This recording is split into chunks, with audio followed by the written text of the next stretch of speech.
Assalamualaikum warahmatullahi wabarakatuh. Bapak Ibu guru yang hebat dimanapun berada, pada kesempatan ini saya akan coba memaparkan pemahaman saya mengenai mengapa kurikulum itu perlu dirubah. Perkenalkan, nama saya Ahmad Fadil Hustaini dari SMK Negeri 50 Jakarta, Kecamatan Jatinegara, Provinsi DKI Jakarta. Apa itu kurikulum? Sebenarnya sebelum ada pengertian kurikulum yang mengikat, meskipun kurikulum sering dimaknai sebagai keseluruhan pengalaman belajar murid dari titik awal sampai titik akhir pengalaman belajar, serta kurikulum juga diibaratkan sebagai jantungnya pendidikan. Jadi, jika jantungnya lemah, maka proses pembelajaran tidak lancar dan akan berakibat fatal.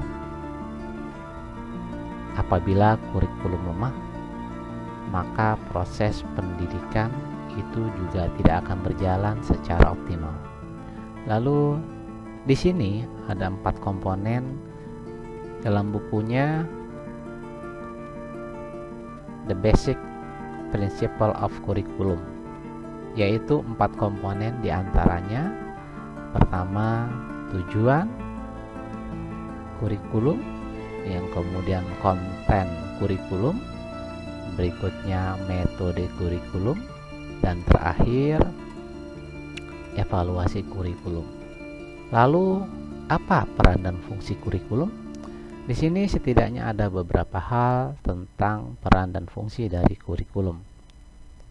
Yang pertama, mewariskan nilai dan budaya masyarakat yang relevan dengan masa sekarang. Kemudian yang kedua, mengembangkan sesuatu yang dibutuhkan saat ini dan masa depan. Serta yang ketiga, menilai dan memilih sesuatu yang relevan atau kontekstual sebagai kontrol sosial. Berikutnya, kurikulum yang baik adalah kurikulum yang sesuai dengan zamannya. Jadi, kita tahu bahwa murid-murid atau siswa-siswa kita sekarang ini hidup di zaman teknologi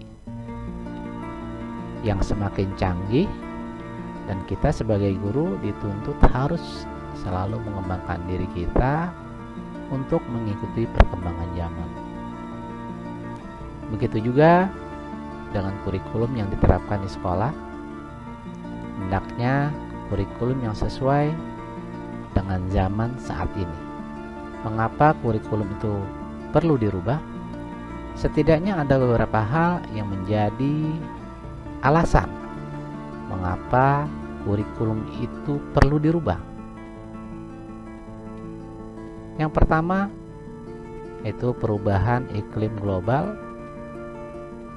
Yang kedua, teknologi digital. Kemudian yang ketiga, industri multinasional serta transformasi budaya. Nah, inilah setidaknya isu yang menjadi latar belakang perubahan kurikulum itu sendiri. Kita tahu bahwa kurikulum itu bersifat dinamis dan terus dikembangkan atau diadaptasi sesuai dengan konteks dan karakter siswa demi membangun kompetensi sesuai kebutuhan mereka kini dan masa depan.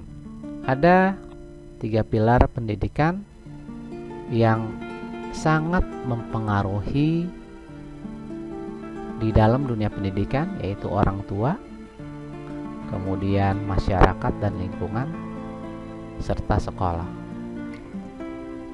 Yang dominan itu pendidikan di rumah, yaitu orang tua, kemudian lingkungan. sedangkan yang ketiga itu sebagai pilar pendidikan ya di sekolah. Ya, demikianlah yang menjadi 3 pilar pendidikan. Orang tua menjadi faktor utama dalam pendidikan anak, perannya sangat sentral untuk mendidik anak-anak di rumah. Kemudian masyarakat lingkungan sekitar dan juga sekolah.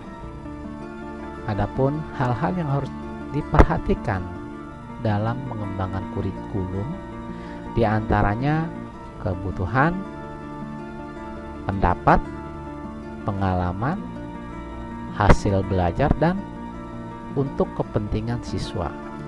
Nah, inilah setidaknya hal-hal yang harus diperhatikan ketika kita akan mengembangkan kurikulum. Selanjutnya, mengapa kurikulum itu perlu diadaptasi? Beberapa hal yang mengharuskan bahwa satuan pendidikan itu harus menghadapi kurikulum yang ditentukan oleh pemerintah itu sendiri. Di antaranya karena konteks satuan pendidikan yang beragam, kemudian keadaan sekolah dan sekitar, serta murid-murid yang berbeda pula. Inilah menjadi fokus mengapa kurikulum yang dibuat oleh pemerintah itu harus diadaptasi oleh satuan pendidikan itu sendiri. Bentuk adaptasi kurikulum khususnya dengan menyesuaikan kebutuhan sekolah. Inilah yang disebut dengan kurikulum operasional satuan pendidikan atau KOSP. Kemudian kerangka dasar kurikulum itu sendiri adalah tujuan pendidikan nasional, profil pelajar Pancasila, struktur kurikulum, prinsip pembelajaran dan asesmen, serta pencapaian pembelajaran, di mana di sekolah juga bisa mengintegrasikan visi sekolah ke dalam KOSP itu sendiri. Keanekaragaman latar belakang dan kemampuan murid merupakan tolak ukur adaptasi kurikulum operasional satuan pendidikan untuk memastikan setiap murid akan berkembang sesuai dengan zamannya. Dan setiap satuan pendidikan harus mengutamakan kepentingan dan kebutuhan murid dalam mengadaptasi kurikulum di satuan pendidikan itu sendiri. Serta kita bisa ambil kesimpulan bahwa kurikulum perlu mengalami perubahan sesuai dengan perkembangan zamannya.